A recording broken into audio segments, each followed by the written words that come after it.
नमस्कार दोस्तों, मैं हूं सर्वेश यादव और स्वागत है आपका जीएस एक्सपर्ट हब के ऑफिशियल यूट्यूब चैनल पर। दोस्तों, जो मल्टीपल चॉइस क्वेश्चंस की सीरीज चल रही है जिसमें आपको महत्वपूर्ण करंट अफेयर्स की श्रृंखला मिलती है जो आपके आने वाले प्रतियोगी परीक्षाओं में आपके लिए काफी सहयोगी साबित होगी। तो ऐसे प्रश्नों की सीरीज में हम आपके लिए आज फिर से एक 10 प्रश्नों की सीरीज लाए हैं।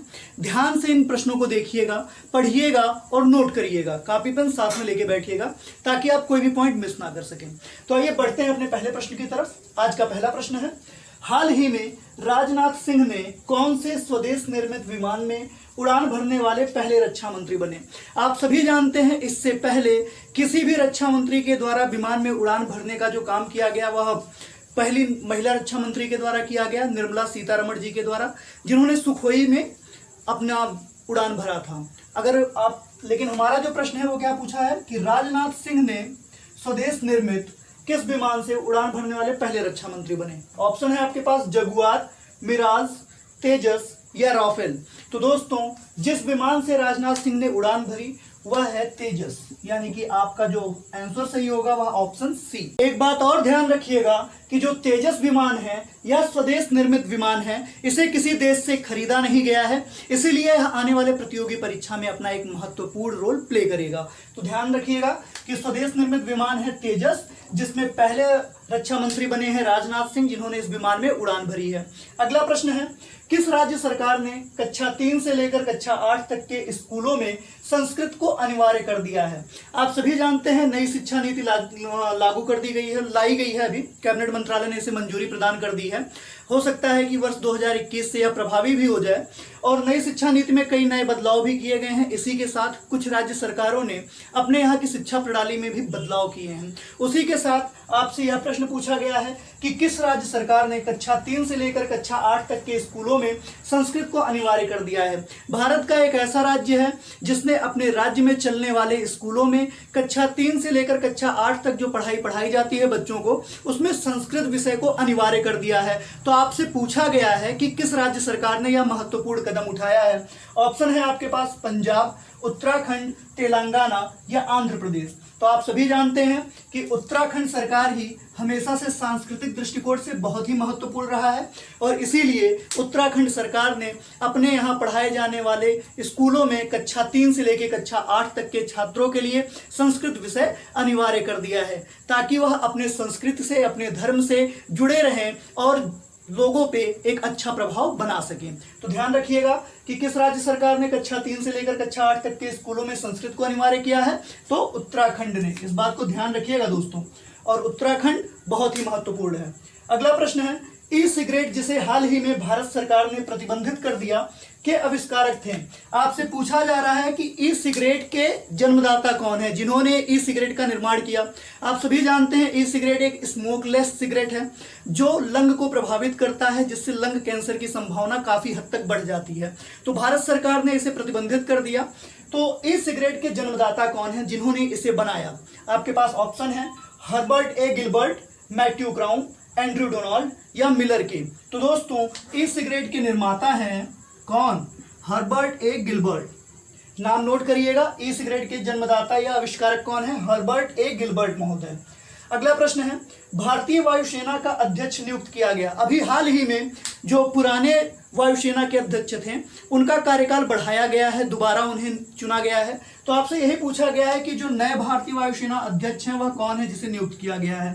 ऑप्शन है चंद्रशेखर एच कुमार, राजीव दयाल, बालकृष्णन, आर.एस. भदौरिया।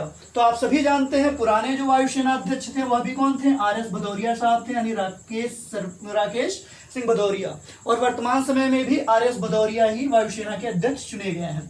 तो इस प्रश्न को भी नोट कर लीजिएगा, क्योंकि वायुसेना, थल सेना और जल सेना से भी एग्जामिनेशंस में प्रश्न पूछे जाते हैं। तो इस दृष्टिकोण से यह प्रश्न बहुत ही महत्वपूर्ण है। अगला प्रश्न है, उज्ज्वला सैनिटरी नैपकिन अभियान की शुरुआत किया है।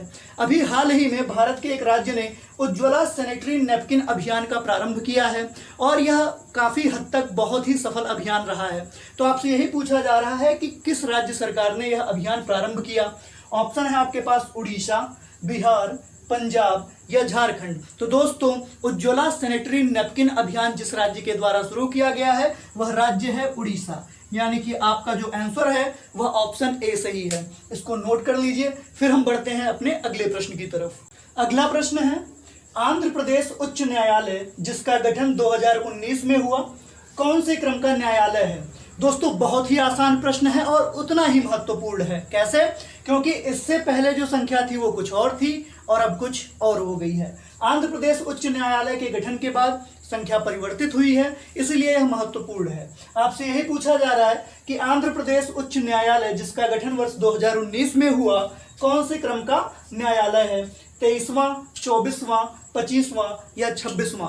तो दोस्तों आंध्र प्रदेश उच्च न्यायालय के गठन के बाद भारत में इस समय कुल 25 उच्च न्यायालय हैं, यानी कि आंध्र प्रदेश उच्च न्यायालय 25वें क्रम का उच्च न्यायालय है। आंध्र प्रदेश उच्च न्यायालय के जुड़ने से पहले या गठन से पहले कुल 24 उच्च न्यायालय हुआ करते थे, लेकिन वर्तमान में यह संख्या बदलकर कितना हो गया है? 25। और आंध्र प्रदेश उच्च न्यायालय देश का 25वां उच्च न्यायालय है। नोट कर लीजिए। अगला प्रश्न है, किस समिति की सिफारिश पर वर्ष 2022 तक किसानों की आय दोगुनी करने का सुझाव दिया गया? आप सभी जानते हैं कि प्रधानमंत्री नरेंद्र मोदी जी के द्वारा आत्मनिर्भर भारत अभियान का भी प्रारंभ किया गया, पीएम किसान फंड का भी शुभारंभ किया गया, जिसके द्वारा किसानों को उचित लाभ पहुंचाना ही लक्ष्य था। तो इस लक्ष्य को काफी हद तक पा लिया गया है, लेकिन आपसे यह पूछा गया है कि किस वर्ष 2022 तक किसानों की आय दोगुनी करने का सुझाव किसने दिया या किस समिति ने दिया? ऑप्शन है आपके पास विमल जलान, शशिकांत दास, के.एस. मोहंती या अशोक दलवाई समिति। तो दोस्तों वर्ष 2022 तक किसानों की आय दोगुनी करने का सुझाव जो दिया है वह अशोक दलवाई समिति ने दिया है, जिसके द्वारा यह आशा किया जा रहा है कि वर्ष 2022 तक जो किसानों की आमदनी है वह दोगुनी हो जाएगी, यानी कि उनको जो लाभ होगा वह दोगुना लाभ होगा। तो नोट कर लीजिए। अगला प्रश्न है, राष्ट्रीय पुलिस स्मारक एवं संग्रहालय स्थित है? आपसे यही पूछा जा रहा है दोस्तों, ध्यान दीजिएगा कि राष्ट्रीय पुलिस स्मारक एवं संग्रहालय कहाँ स्थित है। अब कुछ लोग जल्दबाजी में हैदराबाद मार के चले आएंगे, कुछ लोग चेन्नई भी मार सकते हैं, अपनी अपनी बातें हैं, लेकिन दोस्तों अभी हाल ही में राष्ट्रीय पुलिस स्मारक एवं संग्रहालय की स्थापना दिल्ली में की गई है।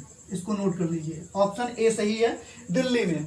इसमें होगा क्या? राष्ट्रीय पुलिस स्मारक एवं संग्रहालय में पुलिस जो लोग शहीद हो गए हैं या फिर उनसे संबंधित जो चीजें हैं, स्मृतियों को सजो के रखा जाएगा, ताकि देश की जनता को यह पता चल सके कि पुलिस विभाग के लोग कितना देश के प्रति सजग रहते हैं।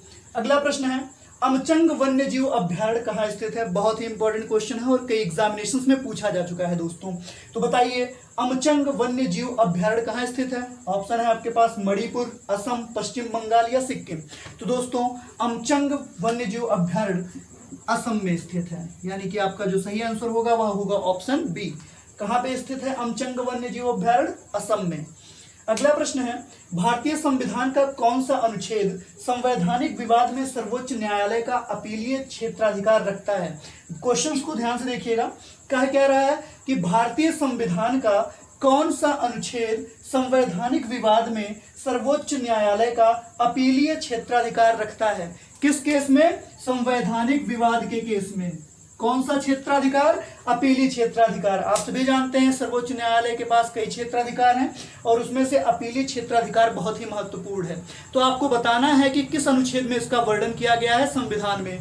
ऑप्शन है आपके पास अनुच्छेद 131 और अनुच्छेद 133, ऑप्शन बी है अनुच्छेद 132 और अनुच्छेद 134, ऑप्शन सी है अनुच्छेद 134 का ए और अनुच्छेद 132, और ऑप्शन डी है आपके पास अनुच्छेद 134 का ए और अनुच्छेद 133। तो दोस्तों इसका जो सही आंसर है वह सी है, अनुच्छेद 134 ए और अनुच्छेद 132 में संवैधानिक विवादों में सर्वोच्च न्यायालय का अपीलीय क्षेत्राधिकार अपने पास रखता है।